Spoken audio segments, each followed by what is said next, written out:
Jangan tanya awan zahir, awan batin, jangan. Ya. Nggak ada keterangannya di situ. Hanya disebutkan Allah Subhanahu Wa Taala jadikan awan berjurusan majelis ini. Kemudian awan itu digiring ke satu kaum yang kaum itu belum mengenal kepada Allah, yang kaum itu jauh dari Allah, yang kaum itu durhaka, sehingga Allah Subhanahu Wa Taala turunkan dari awan itu sehingga mereka menerima syariat Nabi Muhammad SAW. Kemudian hatinya lunak, dan juga Allah Subhanahu Wa Taala berikan kepadanya taufik hidayah sehingga mereka itu menjadi kaum yang taat kepada Allah Subhanahu Wa Taala. Semakin banyak majelis seperti ini, semakin banyak orang yang kembali kepada Allah Subhanahu Wa Taala. Dan kita ada andil tuh. Kalau orang itu mendapatkan hidayah, inayah, riayah, kita yang hadir di majelis itu ada andil kebaikan untuk umat Nabi Muhammad SAW. Jadi kita ada jasa kepada mereka, ya. Jasa kita ya cuman itu kali yang kita bisa, ya. Kalau mau ngasih uang jor-joran belum ada, ya. Nah, jadi ini salah satu daripada anugerah kita kepada saudara-saudara kita yang masih jauh kepada Allah Subhanahu Wa Taala, sehingga mereka itu menjadi orang yang taat ibadat, ya. Taib. Dan nanti setelah majlis kita akan menikahkan salah satu daripada putra-putra kita pada malam ini, ya, insyaallah. Abdullah bin Mubarak punya Aba Mubarak namanya.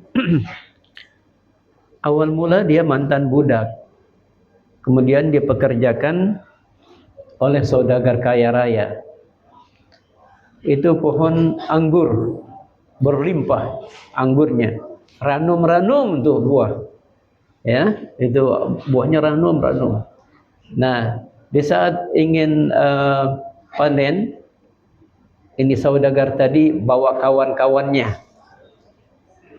untuk menikmati hasil ladangnya. Udah kawan-kawannya tuh banyak, ya, diundang. Bilang, ya Mubarak, ambilkan beberapa tangkai anggur untuk kita.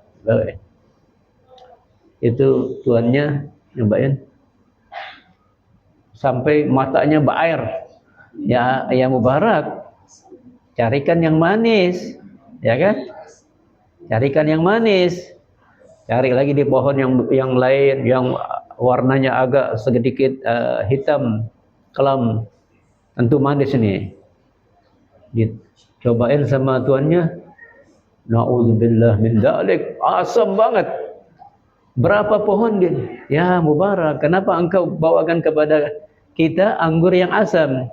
Tuan memperkerjakan saya di sini untuk menjaga agar pohon anggur ini aman, tidak ada pencuri dan sebagainya. Tidak diperintahkan untuk nyicipin.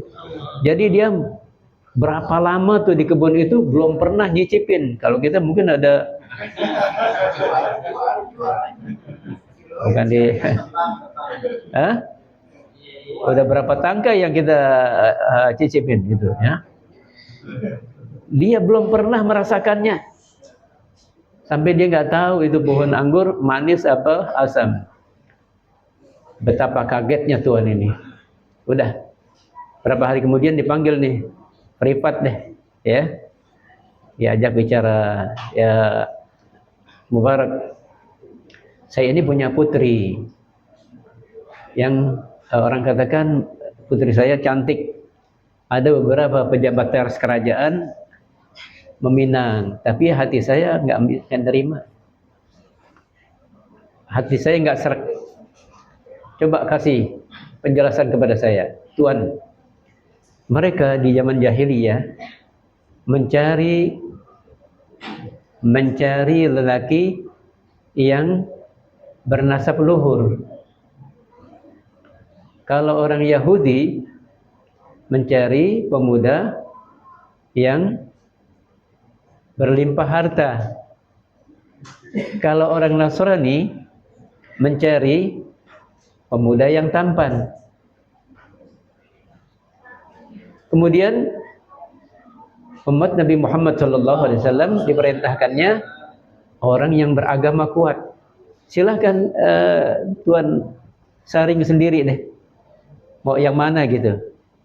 Oh, ajib juga nih. Ini Mubarak ada punya pengetahuan juga nih, ya. Udah.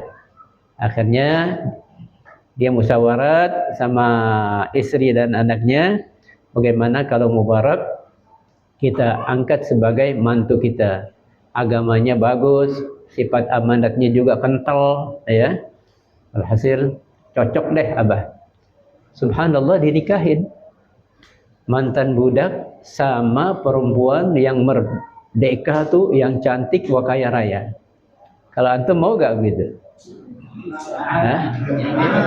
Ya ahlan, ya ahlan, ya marhaba gitu ya. Hah? Udah cantik, leluhurnya bagus, kaya raya. Oh, kalau sekarang sih tunggu turun dari langit nih.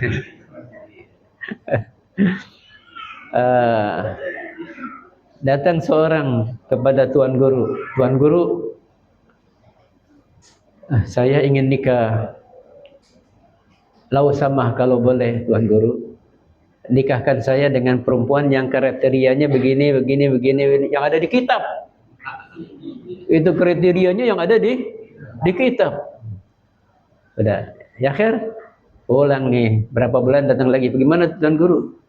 Kalau yang ada di kitab sih kayaknya nggak ada. Udah separuh ya.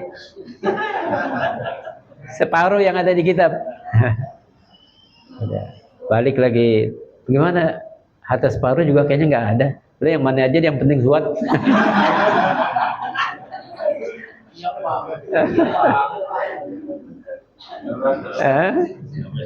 Kalau mau cari kriteria perempuan yang waduh ya. Tunggu turun dari langit kalian. Jadi cari perempuan asal dia tahu kewajibannya, sudah cakep. Kewajibannya kepada Tuhan, sholat 5 waktunya, ya. Dia jaga akhlak kepada suaminya, udah. Ya. Nikmat itu udah. Wahakada. Kemudian nikahlah nih Mubarak dengan putri saudagari ini. Dapatlah anak Abdullah bin Mubarak. Abdullah bin Mubarak ini Syekhul Masyriq wal Maghrib. Syekhul Masyriq wal Maghrib. Bila mana disebutnya Abdullah bin Mubarak di satu tempat, nazalatir rahmah. Turun rahmat di tempat itu. Ya, berapa kali tadi kita sebut? 2 kali. Turun rahmat 2 kali di tempat ini. Ya. Teruntuk untuk pengantin nih, ya insyaallah ya. Nah, begitu. Hadirin yang dirahmati oleh Allah Subhanahu wa taala. Kita kembali ke kitab. Tatkala melihat Nabi kita Muhammad sallallahu alaihi wasallam seorang yang tangannya ya'bas bi lihiyati, pegang-pegang lagi salat, pegang-pegang jenggot fi salatihi. Qala alaihi salatu wassalam, Nabi kita Muhammad sallallahu alaihi wasallam bersabda, "Lau khasya'a qalbu hada la khasya'at jawarihuh." Seandai kata hatinya khusyuk, maka khusyuklah seluruh anggotanya. Ya, kalau hati seorang khusyuk, anggota badannya juga tenang. Nah, jadi Ustaz sudah berapa kali di sini, ya, menyebutkan dan mengulang-ulang. Ini untuk yang keberapa kali ini? Kalau kita di saat sholat memahami apa yang kita baca, itu sudah 1/6 khusyuk. Kalau kita merenungkannya, sudah 2/6 khusyuk. Kalau sampai dia hadir hatinya. Ini saya sekarang dalam keadaan ruku, saya sujud. Nah, itu hadir hatinya. Itu udah 3/6 khusyuk. Kemudian kalau tenang anggotanya, ya, tenang anggotanya. Anehnya di saat sebelum sholat nggak ada yang dirasakan. Setelah takbiratul ihram Allahu Akbar ada aja yang dirasakan nih gatal. Nah kalau gatal udah tekan aja, tekan, yang nggak usah digaruk, tekan. Kata di sini tekan aja. Kalau juga masih bisa ditahan, ya pertahankan. Tapi kalau ditahan jadi khusyuknya hilang, ya dia tahan ini. Tapi nahanin terus sampai khusyuknya hilang. Nah, itu tekan aja udah, ya. Wahakada. Kemudian kalau dia ada rasa haya di saat dia salat, itu sudah 4/6 khusyuk. Kalau ada khasyah, apa bedanya khasyah dengan khauf? Artinya sama, tapi kalau khasyah magrunah bit ta'zim. Ente takut tapi disertai dengan ta'zim. Beda kalau ente takut dengan singa. Al khauf pakai ta'zim enggak? Ente takut sama singa pakai ta'zim enggak? Enggak. Oh. Kalau khauf itu takut, tapi tidak magruna bit ta'zim. Tidak disertai dengan ta'zim. Beda khasyah. Khasyah ini disertai dengan ta'zim. Kita takut kepada Allah Subhanahu wa taala, takut-takut kalau salat kita enggak diterima. Adakah perasaan seperti itu? Dan ada khasyah gitu. Nah, itu udah 5/6 khusyuk. Kalau ada haibah full khusyuk. Kalau ada haibah itu wibawa ya. Wibawa Allah Subhanahu wa taala ada di dalam hati kita nih. Allah Subhanahu wa taala sangat berwibawa. Nah, khusyuk.